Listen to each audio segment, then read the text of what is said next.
Hello and hello and hello. And Hello, hello.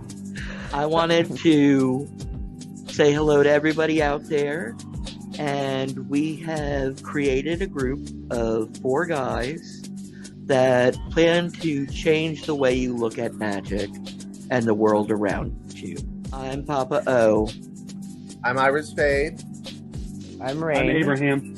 And I'm Doc. We've had quite a day, everyone. We had have. Quite an ambitious day. It's been a crazy day. Even if you think that you are not supposed to do a ritual before going to a doctor, you're like, you got this, you got this. Always do some offering. Always do Always it. do an offering. Could An hurt. offering for health will never go bad. There are repercussions if not. Trust me. And they are not part of the greatest things to deal with. I'm a Greater Appalachian root worker. I practice American folk magic, and I am a psychic, a medium. Imagine that old man walking down the street with no shoes on, climpity clompity. That's me. I'm Rain. I am a Luciferian witch who is primarily been solitary most of my careerhood in the teachings of witchery. But I'm very young in my journey, and I'm so thankful that Papa O granted me this opportunity to sort of educate about my personal beliefs. And I wanted to thank you all for inviting me into the circle. It was a joy. I love you. Oh, Rain likewise, is awesome. How about you, Abraham? A path worker and a Kabbalistic researcher. And I am an energy worker in some ways. And you, Fade? Yep, I'm Iris Fade. I'm a hermetic astrologer and a hermetic transhumanist. I am an eclectic witch.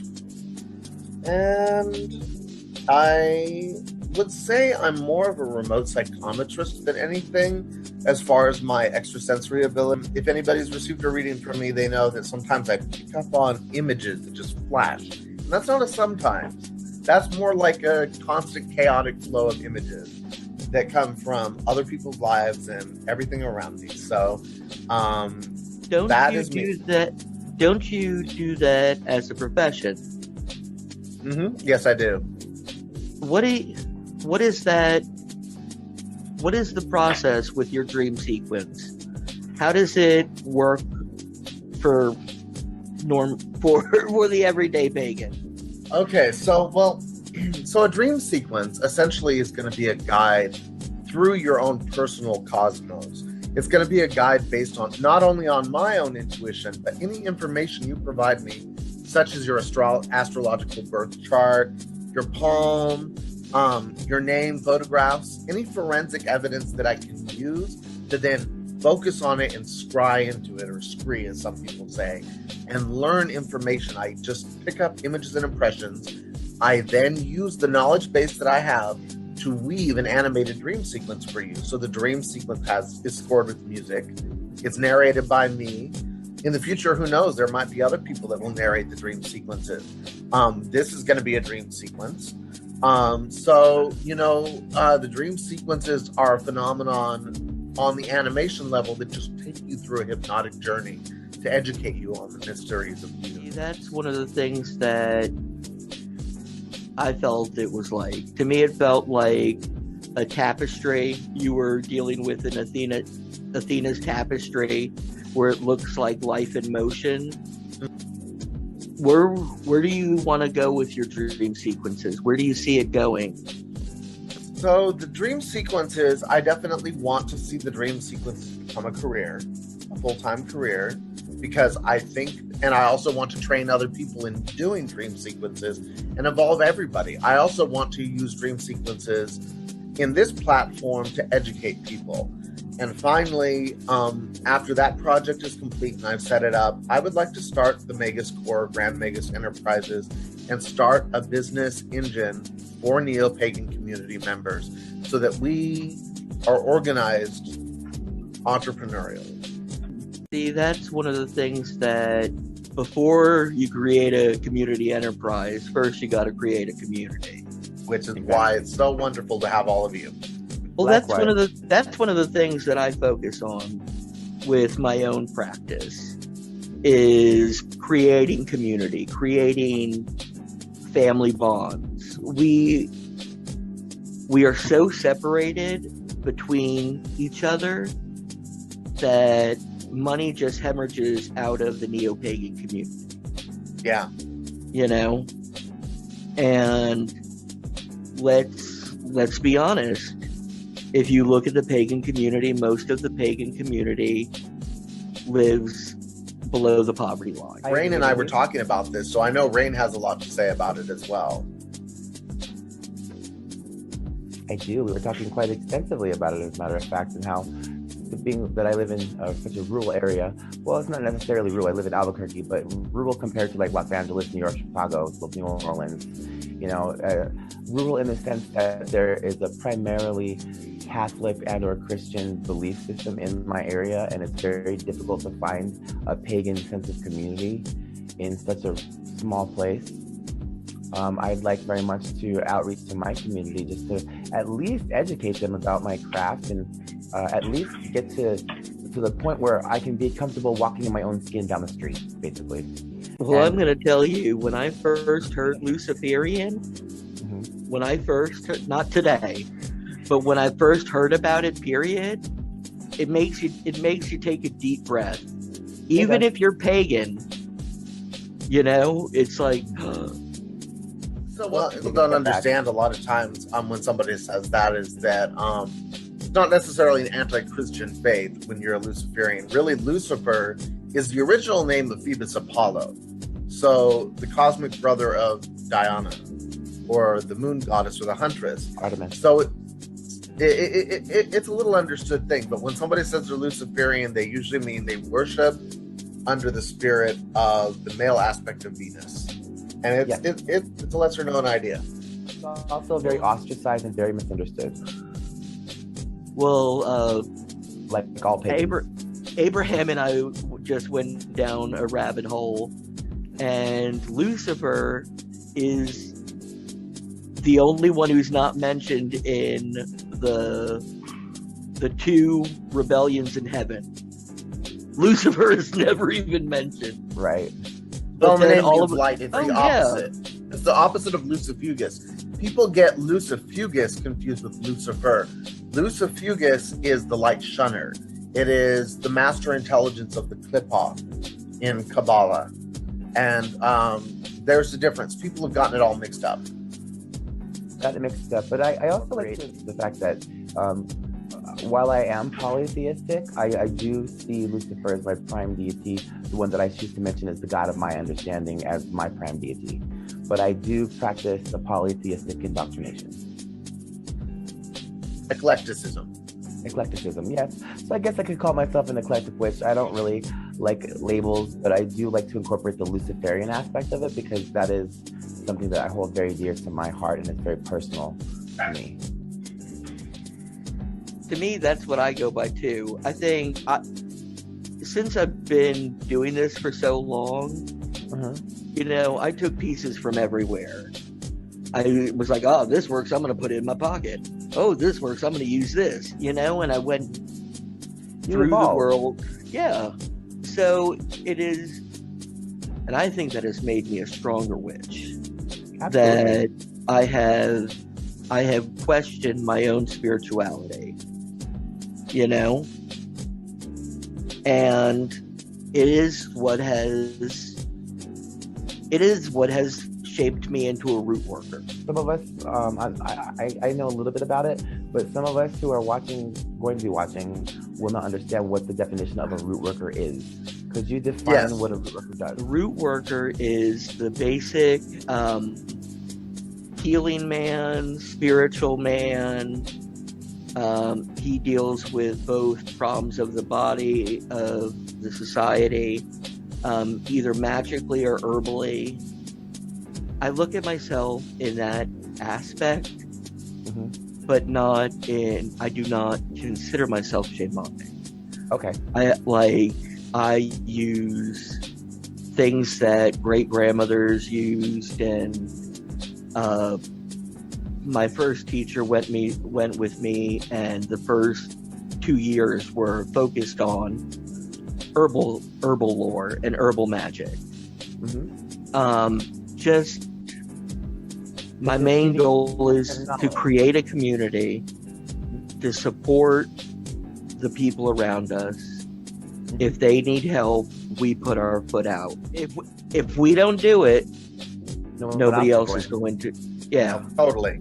Somebody has to step up, and we're the four guys. We're going to step up. Yeah. Like the Red Cross. Oh, Red gotcha. Pentagram to the rescue. Everybody sees you as like a father figure type of, like you are a shaman in a sense. And while you don't practice shamanism, people see you as like their Papa O, just to put it bluntly. Oh, that is how we. And that was a shock to me. It was. I bet it was. Oh, because I was like, first of all, I think of myself until I move. Like if I'm just sitting still, I feel about a good 21, Like I could get up and conquer the world. I stand up, then I age a bit. But when I had people start calling me an elder, I was like, holy fuck. Oh my goodness, I know it's going to happen pretty soon to me too. It's happening already. I'm like, it's honor, but it's also terrifying. No, I am going to bring something up now, and why I wanted a group of all men. You guys are about to go through a change. I am warning you. This is coming from the future for you guys. When you see your first white hair, go and treat yourself to something like cake or something.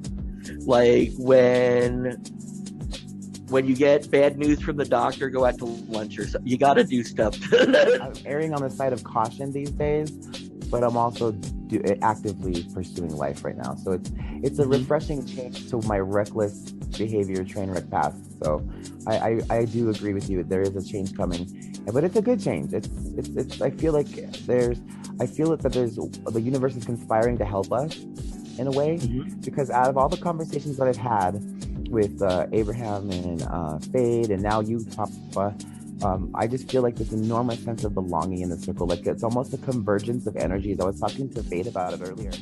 And I'm going to tell you, this project came out of chaos and was serendipitous. It was kismet. It feels serendipitous. As I said, I am a collector of people. And I collected 3 people, and I said, these are the people who I want to do this project with.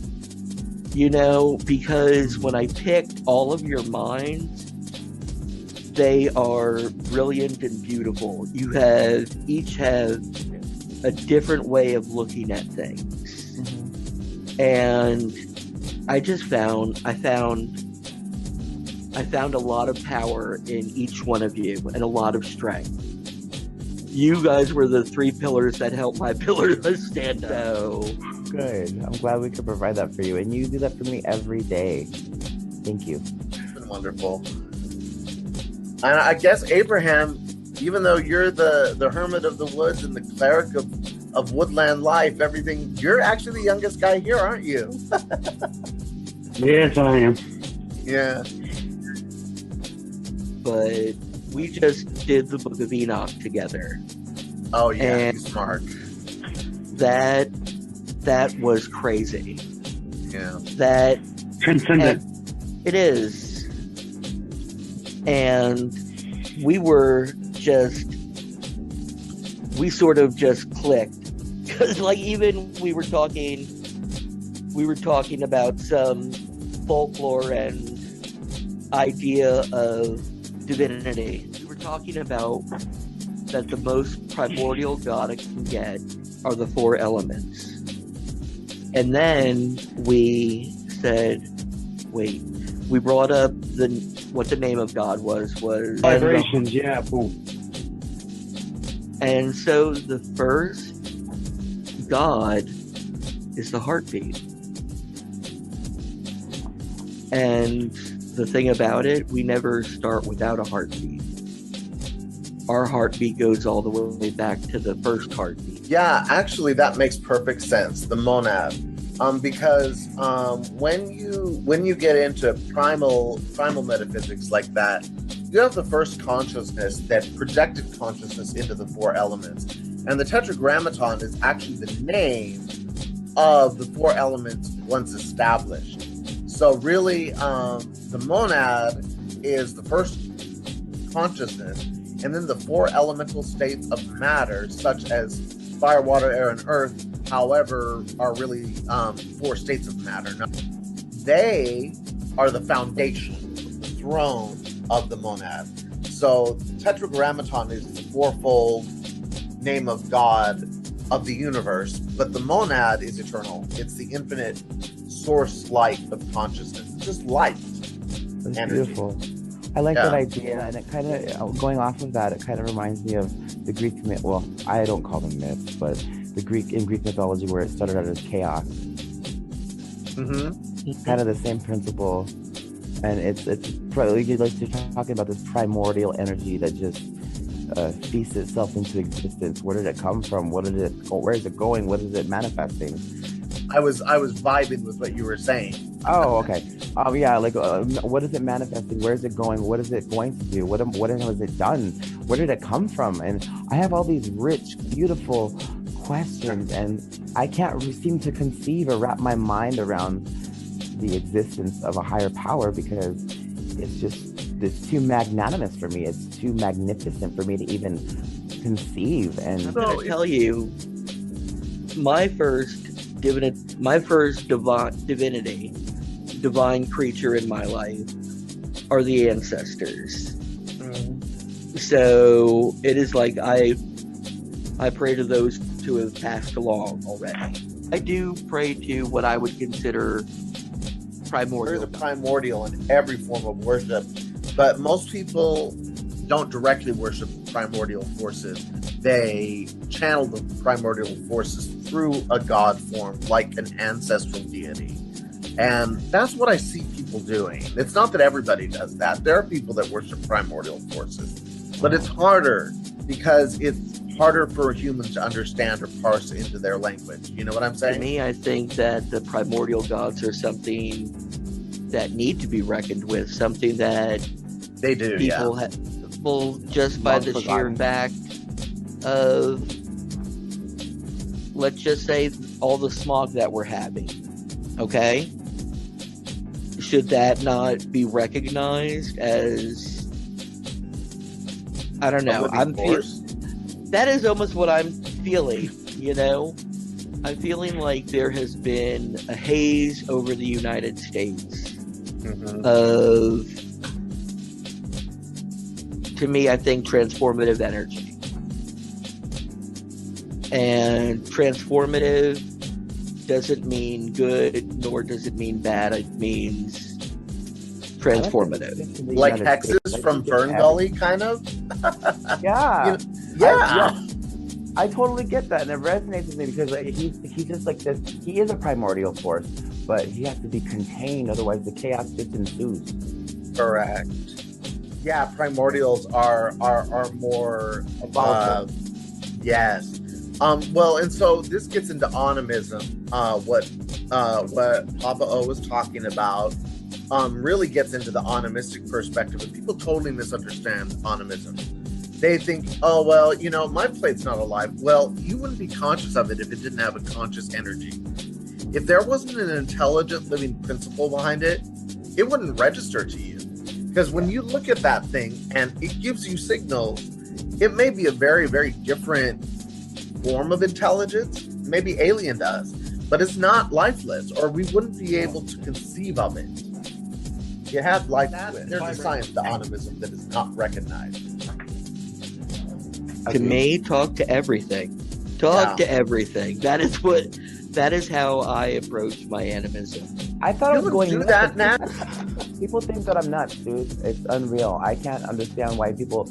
I'll sit there and I'll play with a tree. I'll just sit there and caress a tree, and I'll I'll absorb the life, and I'll give my bad energy and reciprocate good energy.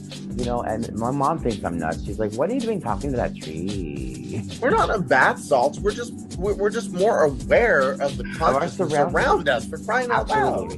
It is not just self-awareness. It's awareness of the energy that surrounds you, and it's everywhere, and you can feel it. And just not everybody is keen on it, and not everybody is sensitive to it. Probably because they're not paying attention. They're not looking at something and thinking about, how is that thing there? Mm-hmm. How does that thing subsist beyond me on its own?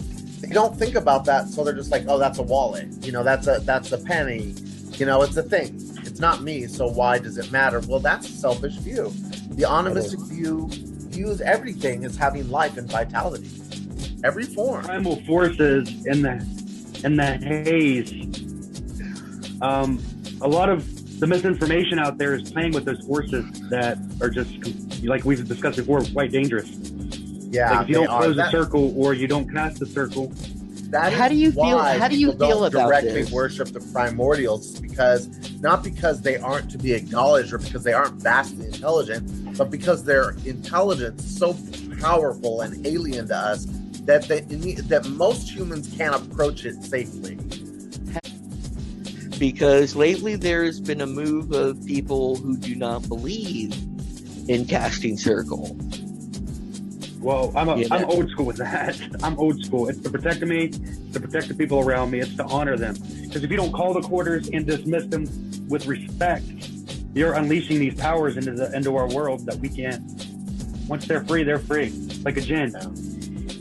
Well, and so a circle, however you do it, it's not really about the circle. Circle is a traditional figure, because that's how humans see things. We see things from a spherical lens-like perspective as humans. And so to establish a boundary from the Sephiroth in our body, in the Minute Mundo, or the flesh form of the cosmos, as a human, the way it's arranged, it makes sense to create a circle around us because we think in radial perception. Requires different things. I agree with it. And I believe that especially when dealing with some larger things, you have to be the ability to hold that thing within.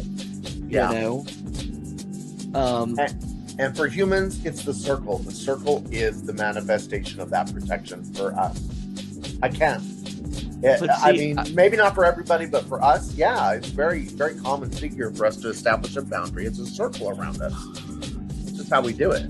But then I was thinking when that was being brought up, and I'm like, why haven't we used other forms of sacred geometry to cast circle in? To cast a pyramid and stuff like that. So I think the reason is because the circle contains all those vectors for us. And also, like I said, the way that our anatomy is arranged and our perceptions and consciousness is arranged tends to render itself towards a radial spherical perception. It's not that that's the only form of boundary you can set. It's that it's probably the most latent human form of boundary that we know of. It's not that it's the only one. Maybe an alien being sets up a hexagonal boundary. I don't know. But we tend to veer towards circles. Not everybody, but most people. I was watching something with that. Watching how it wouldn't appear the same if another dimension was added to it. I found that pretty outstanding. Usually when I cast circle, I think of it as pillars that go all the way up, and I find that comforting. It's sort of me connecting with the divine. That is my first touch. I'm here. Now, where do we go from here? And metaphysically speaking, the four pillars exercise in the middle pillar itself of the central column is very important to understanding Kabbalah and to understanding Hermeticism, because it's the balance of the elements in nature around us. And so it makes perfect sense that that's how you would conceive it. It's very aesthetic. Well, and those are morphologies. They have to do with Zeus, Jehovah, Jove. All the father god figures are an archetype that has been passed down through paganism, through Christianity. There is the father god as an archetype, and Catholics and most Christians are really worshiping Zeus. I'm gonna get stoned for saying it, but really it is the worship of the heavenly father figure, Zeus. Stone me if you want to say it. From a Christian perspective, what they're really worshiping is the image of a god from a Greco-Roman view or from a pagan view of the Father God, the All-Father. They're just exclusive with that being and find that being to be the manifester of the Messiah. The Bible is interpreted so many different ways, but originally it was a document that supposedly was Enochian. It was Adamic. It was supposed to be common sense knowledge, but we don't have that knowledge anymore. It's been scattered to the breeze. And it's also pitted us against each other and pitted pagans against Christians and Jews against Christians and Islam against Christianity. It's crazy. It's destroyed our unity as as humanity. So it's corrupted the light. Yeah. Darkness can steal light. Yeah, it's not really about one particular culture. It's about universal forces that creep into the system of human beings and civilization and corrupt any system. It's just like... But the irony of the thing Abraham brought up was that religion is what created society. So, darkness can steal light. Yeah, it's not really about one particular culture.